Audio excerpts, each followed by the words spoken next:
எந்த விஷயத்திலும் சிரமங்களை ஏற்படுத்துவதற்கான வாய்ப்புகள் 100% உண்டு. அதை வந்து அவங்க பார்த்துக்கணும். அடுத்ததான் நம்ம மிதுன ராசி நேயர்களுக்கான மிதுன ராசிக்கு வந்து 10ல் சனி. அது வந்து இப்போ ஏற்கனவே வந்து ஒரு 2 வருஷத்துக்கு முன்னாடி நம்ம வந்து சொன்னது மாதிரியே இந்த தடவை வந்து அந்த மிதுன ராசி நேயர்களுக்கு வந்து ஜென்மத்தில் குரு பாதகாதிபதி வந்து உட்கார்றது வந்து சரியில்லை.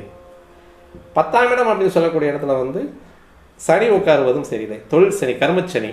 அப்போ தொழில் ரீதியாக அவங்களுக்கு வந்து கண்டிப்பாக சிரமத்தை உருவாக்கக்கூடிய ஒரு அமைப்பை கொண்டவராக சனி இருக்கிறார்.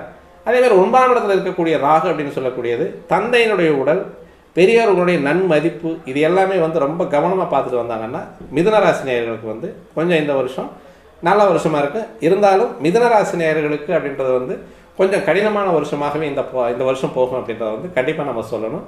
அப்போ இவங்களுடைய வழிபாடு அப்படின்னு சொல்லக்கூடிய அமைப்புக்கு வரும்பொழுது மூதாதையர்களுடைய வழிபாடு, கிராம தெய்வங்களினுடைய வழிபாடு, இல்லற தெய்வம் அதாவது வீட்டு தெய்வங்களுடைய வழிபாடு, குலதெய்வ வழிபாடு செஞ்சுக்கிட்டாங்கன்னா நல்லா.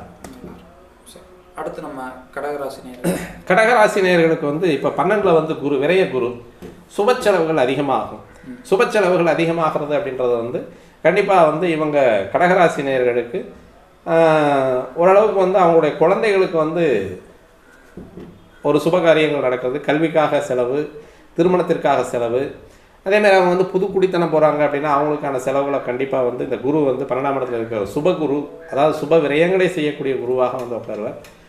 இந்த கடகராசிக்கு வந்து இப்போதைய வரைக்கும் இருக்கக்கூடிய அஷ்டம சனி அப்படின்றது வந்து வரக்கூடிய மார்ச் மாதத்துக்குனால பாக்கிய சனியாக ஓடி போனவனுக்கு 9ல் குருன்னு சொல்கிற மாதிரி இங்கே வந்து பாக்கியஸ்தானத்தில் சனி உட்கார்றது அப்படின்றது வந்து அஷ்டமஸ்தானத்தில் இருக்கக்கூடிய சனியினுடைய ஒரு தாக்கம் குறைஞ்சு அது 9ஆம் இடத்துக்கு போகக்கூடிய அமைப்பு. இருந்தாலும் வந்து இந்த 9ஆம் இடத்துக்கு போகக்கூடிய அமைப்பு அப்படிங்கிறது வந்து பெருசாக வந்து நம்ம சொல்கிறதுக்கு நல்ல பலன் சொல்கிறதுக்கான வாய்ப்புகள் கிடையாது.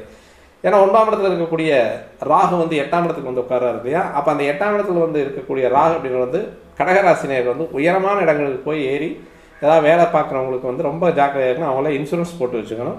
அதேமாரி நம்ம வீட்டில் இருக்கக்கூடிய ஸ்டேர் கேஸோ அல்லது வந்து இந்த லேடர் மேலே ஏறுறவங்களுக்கு வந்து கொஞ்சம் பாதுகாப்பாக ஏறி இறங்கணும். இது வந்து அஷ்டம சனி நீங்கிருச்சுங்கிற ஒரு பயம் போனாலும் 8ஆம் இடம் அப்படின்னு சொல்லக்கூடிய இடத்துக்கு வந்து ராகு வர்றது அப்படின்றது வந்து கொஞ்சம் கவனமாக இருக்க வேண்டிய ராசியில் வந்து கடக ராசியும் சேரும். இதற்கான வழிபாடுகள் அப்படின்னு போகும்போது 8ஆம் இடம் அப்படின்னு சொல்லக்கூடிய இடத்துல வந்து ராகு வர்றதுனால கண்டிப்பாக கருப்பணசாமி வழிபாடு எடுத்துக்கிறது நல்லது, ஐயப்ப சுவாமி வழிபாடு எடுத்துக்கிறது நல்லது. அதே மாதிரி திங்கக்கிழமை கணபதி வழிபாடு எடுத்துக்கிறது நல்லது. ஏன்னா இவங்களுக்கு 2ஆம் இடத்துல வந்து கேது வந்து உட்கார்றார். அதனால் வந்து கொஞ்சம் சிரமத்தை கொடுக்கக்கூடிய அமைப்பாக இருக்கும். அதை வந்து அவங்க வந்து கணபதி வழிபாடும் சாஸ்தா வழிபாடு, கருப்பணசாமி வழிபாடு பண்ணிக்கிறது நல்லது.